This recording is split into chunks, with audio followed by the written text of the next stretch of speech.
Shazam, legendary Shazam, has been out for a while. I'm sure some of you have gotten him by now. The greats like Night Fury have maxed him out. I'm pretty sure he's interesting, fun to use. Probably is going to do some good amount of damage. So if you are interested in him, I'm not going to be the person to tell you, no, don't get Shazam, it's not good. No, I'm not going to be that person. Because even if you even want to get Hawkman, I would have fun. After all, that's what the game is about. Any character you're really interested in, if you're a big Shazam fan or you're a Hawkman fan, you can get those cards. Though, of course, they may not do as much for you as some of the other cards in the game. And yes, I know Shazam has some potential and could be a really good damage dealer. But at the moment, I just don't see. I'm thinking, who does he replace? In your top 6, who does he replace? I think that's what everybody should be asking themselves. Whenever a new character comes out, if you're interested in raids, doing damage in raids and solo raids, making progress in those modes, then you should ask him. In your top 6, you should ask yourself, rather, don't ask Shazam, he won't answer you. You should ask yourself, who does Shazam replace on my team? If he doesn't really replace anybody, then there's no real reason to get him. Maybe if he doesn't replace anybody, you just want to have fun with him in arena and all that, then fine. So it's yet to be seen how great he's going to be. With time, we will know. So you can get him anytime. He's always going to be available. The chest is always going to be available. The special offers will always be available. So sometimes it's just good to have some patience. I would even advise, whenever a character is released, wait up to a month before you even go for the character, because there are lots of other amazing characters to get that are available that you probably have not even gotten. I'm talking about you, Raven, by the way. Anyways, guys, we're going to be talking about the other character that's going to be released in April, which I am actually more excited about because I'm personally a big Constantine fan. After Gorilla Grodd, I think the next character should be Constantine. Yeah, so I'm really excited to get him. So it's not just because I'm a fan of Constantine. I've gone through his passives, I've gone through his specials, and it looks very interesting. I'm thinking Constantine is going to be the missing block that's going to complete the dark, what they call them, Dark Justice team, or is it Dark League? I don't know. The Dark team. That is the team of Zatanna, Swamp Thing, and Constantine. I think that is going to be a good team. And we're going to go through the passives and see how it compares to Shazam. And if you have limited resources, like 90% of those that play this game, you may want to decide between Shazam and Constantine, because they're not giving us time in between. So you may not want to waste your resources to get Shazam, and when Constantine comes out, oh, I don't have enough gems, oh, this game is pay to win. Well, you could have saved. So for me, I personally would wait till Constantine comes out, see how he is. If he's as good as I'm reading, then I'm not going to be getting Shazam for a while. I'm just going to go for Constantine, and my dark team, my dark justice team is going to come back to life. So let's go through his passives. The first passive, the passive one, successful specials used by John mark the opponent with Hellmark. This debuff turns all healing into a dot and prevents resurrection. That's really cool. That may not really help us for any of the existing solo raids, because I don't think anybody resurrects, and I don't think any boss heals. So that's more for like an arena and Champions Arena specific thing. But it's going to be cool for arena. So yeah. Justice League Dark, yeah, that's the word I'm looking for. Justice League Dark team, that's his entire team, deals increased damage to the marked opponent and some additional damage evenly distributed to the tag out opponent. So that tag out opponent thing is still going to be for Arena and Champions Arena, but the additional damage, well, we'll see how that plays out. So it inflicts the Hellmark. We're still on the passive one, by the way. So he inflicts the Hellmark on successful specials and super move. Whenever he does his super move or he does specials, he's going to apply that mark to the opponent. Now, the second thing within this first passive is that the Hellmark transform heal into dot. Yeah, we already talked about that. Then when he is maxed, 160% damage for Justice League Dark team, but at 1 star is 40% damage. So of course that will scale up to 160% damage, 4 times more damage. So for himself and Justice League Dark teammates, for their specials against opponents under the Hellmark, and 80% damage spreads between opponents and teammates. So of course 80% at max, then 20% at 1 star. So 160% damage, it looks small. Yeah, you may look at it and say 160, that's rubbish. Shazam gives up to about 750% damage at max. So why would I care for Shazam?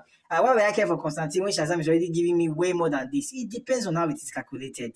You can get 200% damage in this game that does better than 1,000% damage depending on how it is calculated. If it is calculated in a multiplicative manner like Raven, it is going to do better than if it's calculated in an additive manner like King of Atlantis Aquaman. So if this 160% damage is going to multiply your overall damage, I think it's actually going to do better for you than Shazam. At the moment, I don't know how Shazam damage is calculated. Like I said, we'll see with time. But yeah, I think this is going to be good. And this is not just for himself. You know, Shazam only applies that buff for himself. This is for Constantine and his Justice League teammates, Justice League Dark teammates. Granted, the other two, Swamp Thing and Zatanna, they are nothing to write home about. Or maybe by adding this passive to the team, maybe the team will come back to life. Maybe you see Swamp Thing one-shotting bosses. It's left to be seen. So, the second passive. John's Fury incinerates opponents under Hellmark. So, he burns them. The higher the combo score, the higher the chance to apply burn on the opponent. So, the more combo hits he has, the more the chance of him applying burn to the opponent. It deals more damage to wounded opponents, further boosted by Justice League Dark. So I believe when it applies this mark, it's doing more damage. But how much more damage is it doing? We're going to find out. So 70% chance to inflict burn for 15 seconds on opponent with Hellmark for each 10 combo meter. So combo meter is going to be really key on this guy. This guy is probably going to end up having 3 fast attack hits, but that's just a guess. There's nothing for now that suggests that. But 3 fast attack hits will actually be great on him because of his passive. 80% basic attack damage for each absent 5% health of opponent on that burn. This is actually interesting because you know that with Zatanna in the team, he's going to actually be doing health reduction. So in addition to all these bonus damage he's getting, combined with Zatanna, when the opponent is burning, now you don't need to do Zatanna special 3 to get burn. All you just need to do is to do your basic attacks. You build Constantine with fast attack, do your basic attack, and voila, the opponent is on fire. You can basically keep the opponent on fire till the end of the match using just your basic attacks. So you'll be doing health reduction and you'll be placing the opponent on fire, which is really, really awesome. I really love this. 40% basic attack damage for each Justice League Dark teammate. So basic attack is boosted. So this guy seems to be focused on basic attacks and fast attacks. And well, we'll see how that plays out. And when you hear basic attacks, 2 artifacts should come to your mind: the Batarangs and the Beta Club. And yeah, if this is going to work, I think Beta Club works with swipe attack. So I think Batarang is going to benefit more from this than Beta Club, unless this also applies to fast attack. So the third passive, Constantine and his teammates start the fight prepared, always one step ahead of their opponents. Constantine's magic allows his team to gain energy faster if they get a combo. For Justice League Dark, at the battle starts and on each tagging, Constantine adds bonus hits to the combo meter. This is just like Batman Ninja Robin. So when you do your first hit, you're not going to count 1, 2, or 3. You're probably going to be counting about 7 or 8 or 9 or 10. So just a few hits, you already have enough hits to get the burn effect and do extra damage. This is looking really, really interesting. Like, I'm actually looking forward to getting Constantine. So plus 5% power generation, yeah, and also generating power fast, meaning you're going to be doing more specials. And plus 7 bonus hits, to combo meter on Justice League Dark characters tagging. So wow. So yeah, so this guy is going to be doing a lot of basic attack damage. It's going to be very good with battle ranks, which I find very, very interesting. Maybe we're going to even get a future artifact that boosts basic attack. Yeah, so that would be quite interesting. So his 3 passives are looking quite solid. To me, it's looking more interesting than Shazam. Shazam only has 1 good passive that does damage. This guy has about 3 of them. So we'll get to compare them in real time in April. For the specials, special 1, Constantine steals the opponent's voice with Ancient Spell, preventing the opponent to apply positive effects on themselves and negative effects on John's teammates. So basically, he inflicts silence for 14 seconds at max. At level 1, it's for 7 seconds. So that's quite good. This will mean that the opponent cannot stun you, wow, this is going to be really good. Opponents cannot stun you. Opponents can, this is for all his teammates, not just his Justice League Dark teammates. So you can actually use him in anything just for this effect, especially for those bosses that do a lot of stunning, which are negative effect, dot damage. So they can't boost themselves and they cannot debuff you, which is really, really good. Number 2, special 2, Constantine casts a spell that removes all positive effects and shields from the opponent. That would be great for Arena. The third one, Constantine summons a demonic sword that hits the opponent 3 times. The damage of the sword is higher, the more negative effects on the opponent. And remember, Zatanna applies a lot of negative effects. Zatanna, is that only Zatanna or is it Zatanna and her team? I can't remember anymore. But anyways, this is looking really interesting. I'm seeing plus 20% damage for each negative effect on the opponent. If you have 5 negative effects on the opponent, you're going to be doing 100% more damage. Combine that with his passive. Combine that with Zatanna giving you 300% damage.